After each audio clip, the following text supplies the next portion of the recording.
আপনারা জানেন মধ্যপ্রাচ্যে যে যুদ্ধের কারণে আমাদের দেশের এই পর্যন্ত 4 জনের মৃত্যু হয়েছে।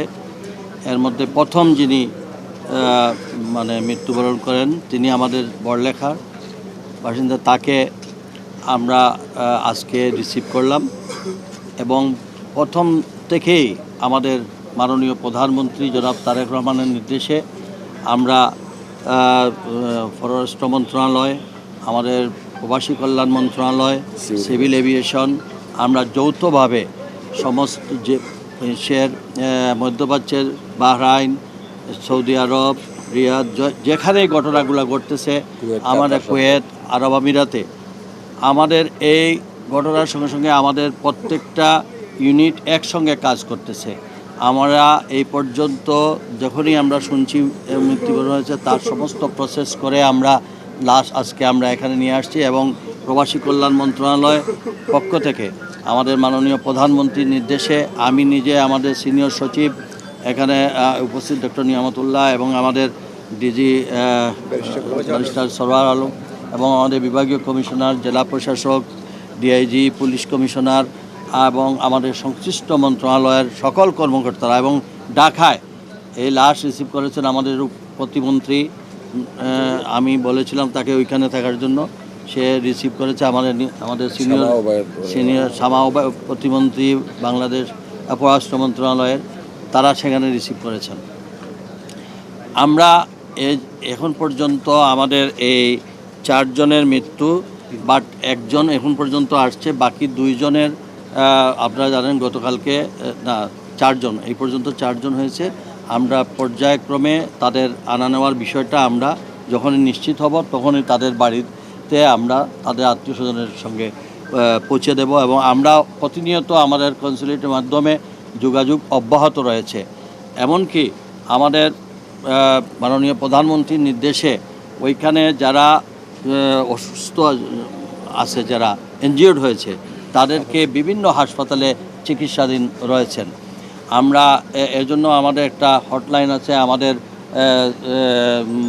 3টা মন্ত্রণালয়ের আমাদের ক্রাইসিস টিম করা হয়েছে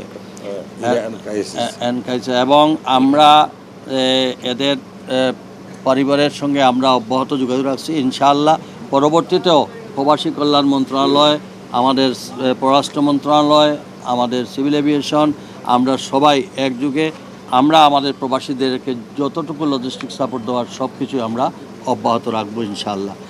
আর আপনারা সবাই দোয়া করবেন। আমাদের শোনেন, এখানে বিভিন্নজন বিভিন্ন প্রফেশনালি যোগ দিচ্ছে, তাদের দেশের প্রসেস অনুযায়ী যেটা আছে এটা হলো তাদের দেশের।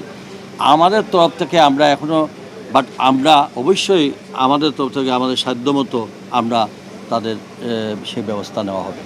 বাট এই মুহূর্তে আমাদের কাছে তো মেইন কারণ হলো যে যারা ইনজিওর্ড হচ্ছে, যারা মৃত্যুবরণ করে, তাদেরকে তাদের স্বজনদের কাছে নিয়ে আসা। আমাদের প্রবাসে যারা বিভিন্নভাবে এখনও যারা যুদ্ধের কারণে অনেকে ঘর থেকে বেরোতে পারতেছে না, অনেকে আমাদের কনসুলেট যেখানে বাইরে তার বাড়ির সামনেও আপনার ড্রোন হামলা হচ্ছে। তারপরেও আমাদের প্রধানমন্ত্রীর নির্দেশে আমরা বিভিন্ন আউটসোর্সিংয়ের মাধ্যমেও আমরা খবরাখবর রাখতেছি। আমাদের বিভিন্ন সোর্সে প্রতিনিয়ত কোনো না কোনোভাবে আমাদের কাছে মেসেজটা ক্লিয়ার হয়ে আসছে, যার জন্য আমরা এবার আপনারা দেখেন কোনোবারই এত ক্লিয়ার করে আমরা আমাদের কাছে ডিটেলস আছে। আপনারা চাইলে আমাদের মন্ত্রণালয় থেকে ইনফরমেশন থেকে আমরা দিতে পারবো, কার পাসপোর্ট নাম্বার কত, তার বাড়ি অ্যালোকেশন করা, তার সব কিছু আমরা আমাদের কাজ করে যাচ্ছি। ইনশাআল্লাহ আমরা এখন তাকে নিয়ে তাদের গ্রামের বাড়িতে যাব, তাদের পরিবারের হাতে এটা দিয়ে তাদের কাজের সমাধি করে আমরা ফিরে যাব। আমরা দোয়া করবেন দেশের জন্য সবাই। আপনাদের মাধ্যমে আমি দেশবাসীর কাছে বর্তমান এই সংকটময় মুহূর্তে আমাদের সকলকে ধৈর্য ধারণ করতে হবে এবং আমরা যার অবস্থান থেকে আমরা যেন সবাইকে সহযোগিতা। হ্যাঁ, 4 জনের পরিচয় 2 জন হচ্ছেন, একজন হচ্ছেন কিশোরগঞ্জের, আর আরেকজন হচ্ছে টাঙ্গাইলের, আর আরেকজন হচ্ছে চট্টগ্রামের সন্দ্বীপের।